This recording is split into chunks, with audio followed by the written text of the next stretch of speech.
Music lost two geniuses this week, whose art extended across the full range of American music.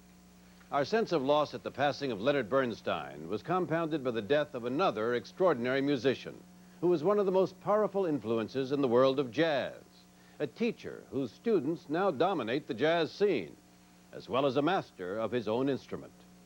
I had a different method of playing drums, because I wasn't taught.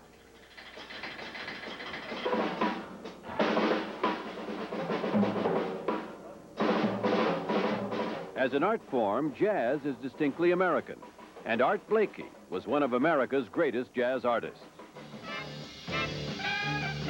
His passing this week has reminded us how many jazz greats grew up in the Art Blakey School of Music.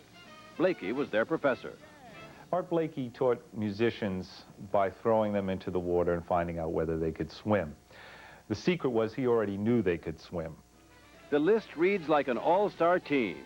Wayne Shorter on the saxophone, Keith Jarrett on piano, Chuck Mangione on the trumpet, and of course, Wynton Marsalis. Well, every time I step on the bandstand, I try to play with what Art Blakey taught me. No matter how bad things are, it's always going to get better. It's that optimism, and it's that joy. That's what swing is about. And Art Blakey is the swingingest musician that ever lived. Music was Art Blakey's escape from a terrible childhood.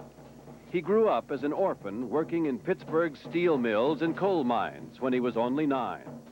At 14, already with a child of his own, Blakey began on the piano, which he played by ear in some of Pittsburgh's dingier clubs. He wasn't very good. When another young piano player sat in for him one night, it was Errol Garner, Blakey knew it was time to find another instrument. Then I said, here's a man who's got a gift. I might have some talent if I get a chance to develop it. Think I can't go up against this. A self-starter on drums, by the early 1940s, Blakey began making a name for himself. When he joined the newly formed Billy Eckstine Band, he and other future greats, Dizzy Gillespie and Charlie Parker, found themselves on the cutting edge of the bebop movement. Blakey went out on his own after World War II and began to refine the bebop style into what he called hard bop. Audiences called it soul. So he got to be a drumming genius twice, playing the absolute perfection of swing and bebop drumming for the absolutely perfect leaders in the 30s and 40s, particularly in the 40s. And then when it was his turn, he moved it up a notch.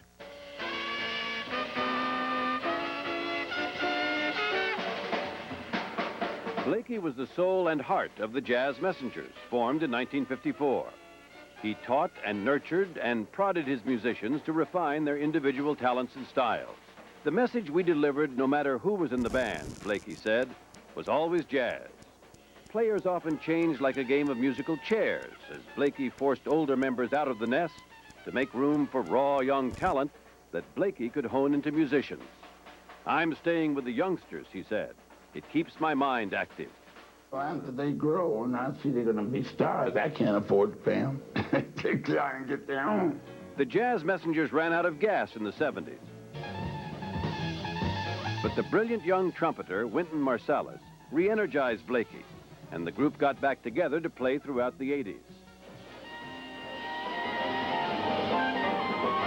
The legacy of Art Blakey runs deep in American popular culture. More than simply his style, he left substance. A family tree of jazz musicians reared the Blakey way.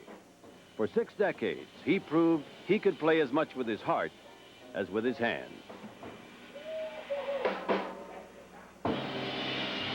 Everything that comes from upstairs, from the creator to the artist to the audience, split-second time. There's no music like that. And so we choose Art Blakey.